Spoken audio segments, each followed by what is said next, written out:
Hey filmmakers, today we are talking about the brand new ultralight matte box from PolarPro called the Basecamp.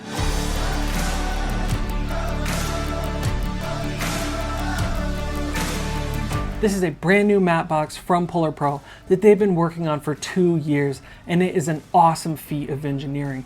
Not only is the matte box ultra lightweight and compact, it also has incredible variable ND filters that come in the Basecamp kit.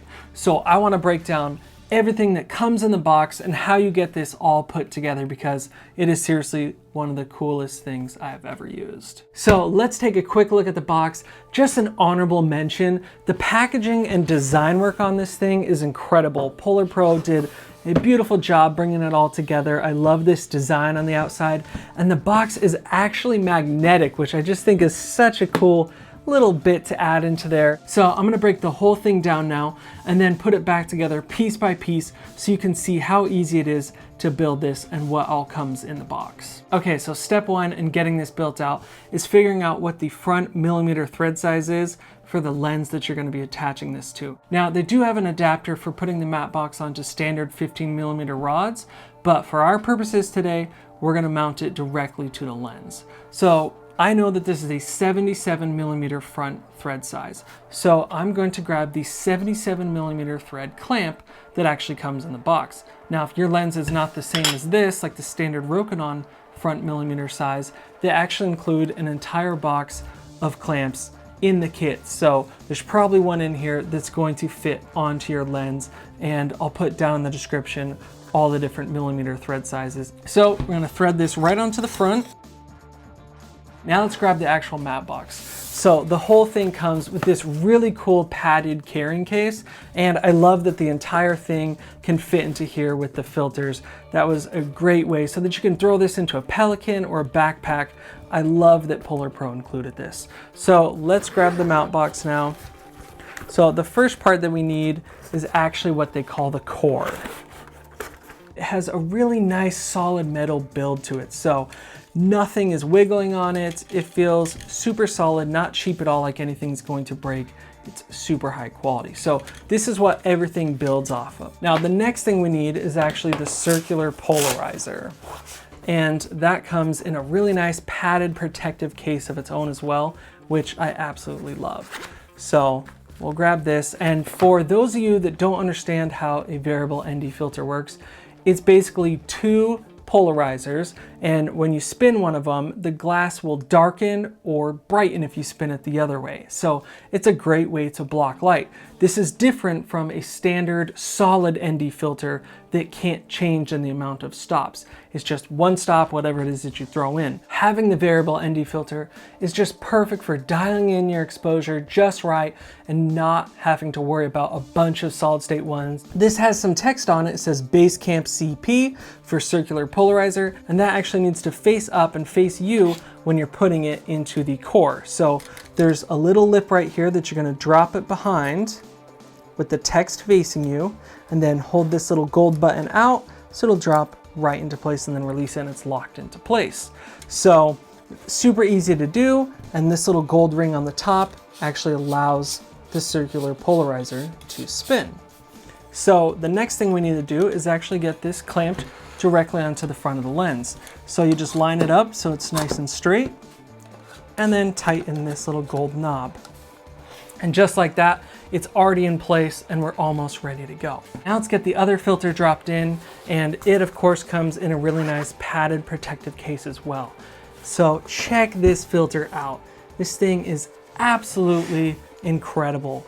There are a couple things that really set it aside. The first thing is the actual metal frame around it.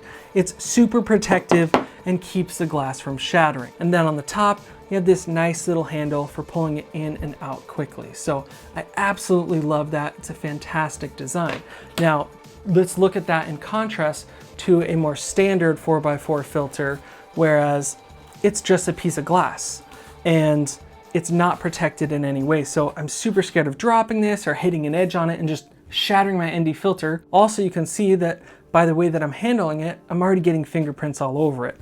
The beautiful thing about this is you really never touch the glass because it has this really solid frame around it and the top handle. So it makes it so nice for keeping them clean, which is the biggest problem with 4x4 ND filters. And the other biggest problem is breaking them. I'm always scared with these and have to be super fragile with them. Whereas this, I can tell it's a super solid construction. So already right off the bat, this is a huge win over using one of these. All right, so let's drop it right in the top here, and it is a perfect fit. It fits completely flush. There's no wiggle room. There's no shaking. You just tighten it right here with your thumb on the side, and the filter is not going anywhere. It's so compact and solid. I just love it. It's so slimlined. There's nothing extra. There's no fluff. There's no extra metal or plastic. It's all that you need to get a working variable ND filter right here. Now, according to PolarPro, this is one of the lightest and most compact matte boxes on the market. There are a handful of reasons that they wanted to build it so compact and light. One of them is so that you could put this onto a larger drone and get all of your ND filters and uses up in the air.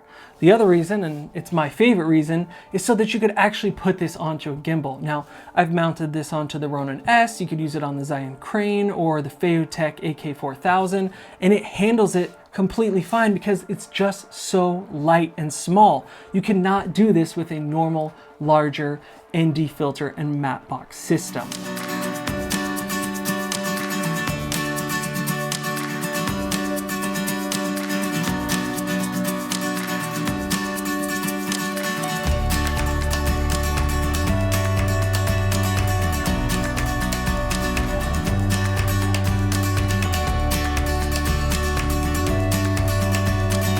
This is a great way to run with the setup just like this, but if you want to cut out flares, you grab the little pop-on matte box for the front.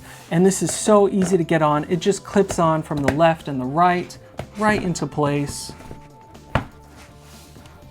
And then just like that, now we've got a matte box on the front, and it's gonna help cut out those flares. Now, of course, to finish this full matte box setup off, you need to grab the top flag. And this is made of all carbon fiber. It's super light. Like, seriously, when they say light as a feather, I'm not kidding. It's crazy. So let's just slide this in the top here, and then tighten it right into place. So I absolutely love this setup, and I actually like putting the top handle on my Blackmagic Pocket Cinema Camera 6K. Woo, that's too long of a name, but I like the top handle on there, and then this setup because it's perfect for run and gun and getting some really cinematic images with a really professional matte box and setup.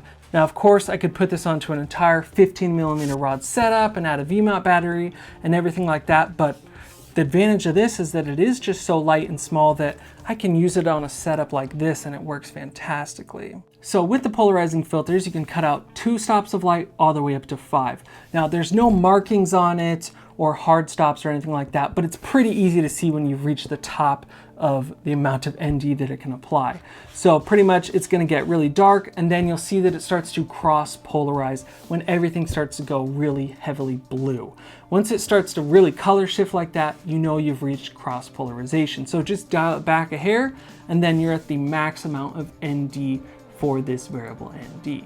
Now, in my opinion, the 2 to 5 stops is really all that you need. Sometimes it's hard to know which ND filter to buy. You're like, wait, how many stops of light do I need to cut? Like, I have no idea. I can tell you right now that I'm using the Rokinons, and I can shoot at about f2, f2.8, pretty much full open, and get a really nice shallow depth of field, but everything exposed properly with this ND filter. But if you need to do some long exposures, or you're just like shooting in the middle of the snow or the Sahara Desert, you can buy separately another variable ND filter that takes it even further to 6 to 9 stops of light. And this is just an absolute beast. There have been only a few times where I've seen that I really need this, and that's just on the brightest, most sunny blue day in the world, and I'm shooting at like f1.5 on this lens, the farthest open that it goes. So you just pop that in, and then of course you can dial it up as intense or as low as you want. And these filters are just super quick to change. You saw it took me 2 seconds to just quickly swap it out.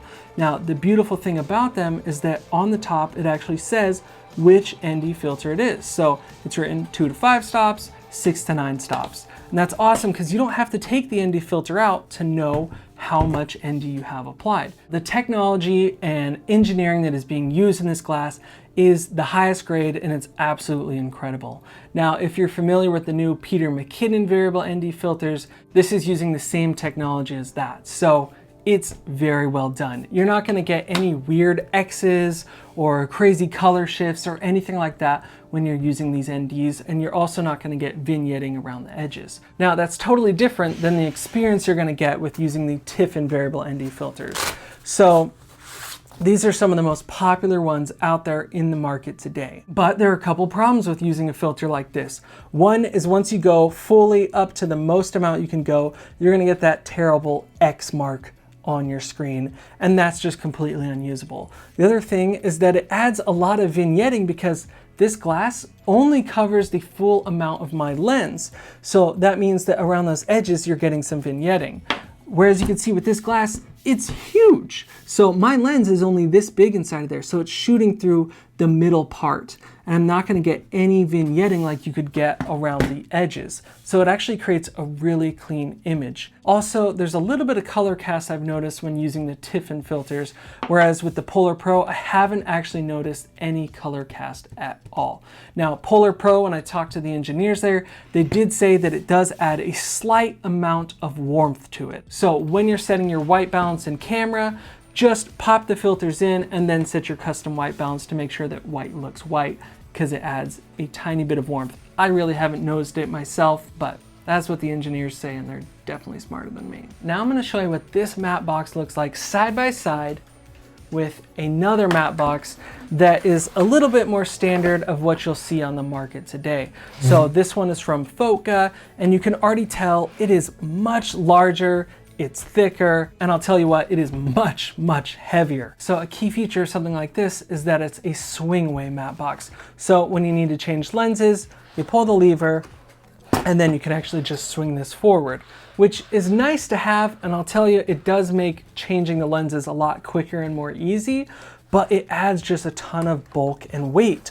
So if you're wanting to fly this on a gimbal or go more handheld with it, it's definitely much, much heavier. So in contrast, when you need to change the lens on the PolarPro, it is actually slightly more time consuming, and I'll tell you why. It's because you actually have to remove this front matte box and clamp. So you just unscrew it, and then you unscrew this portion, and you're gonna take the clamp and screw it onto the next lens that you will be shooting with. Now, if it's not the right size, grab the other clamp, put it on, and then you reassemble the whole thing. So you can tell that that'll take just an extra minute or so, but I think it's definitely worth it for the variable ND filter use that you get out of this and the compact light design, whereas you're not getting those features with this. So what are the cons of using the PolarPro Basecamp? It's actually been pretty difficult for me to actually find any. I've been super impressed with the design and the whole build and makeup of this. The only thing that I can really think of is that there are no markings when you're spinning the circular polarizer. So that's just something with the way that it was designed and built that they couldn't actually add that. But I don't really see it as a big problem because I can easily see if I'm adding more light or subtracting more light. At the time of filming this, the Basecamp retails for $699 US. This is a professional grade piece of equipment. This is going to be more for the guys that are doing commercial work and music videos and a lot of client work, and they want something really professional on set that they can also throw into a gimbal and even a larger drone. So I highly recommend picking one up. If you're interested, definitely check out the link in the description below. For the first week only, PolarPro is running a special where it's only going to be $5.99. I do want to say a special thanks to the guys over at PolarPro for sending this out for review. It's been a ton of fun to use and an absolute workhorse. They didn't pay me to say this, it's all the opinions of my own. And if you guys want to see more videos like this with rig builds and equipment, lighting, shooting, editing, all that kind of stuff, hit subscribe right now because I have a ton more videos coming out and you don't want to miss them. All right, I'll see you guys in the next video.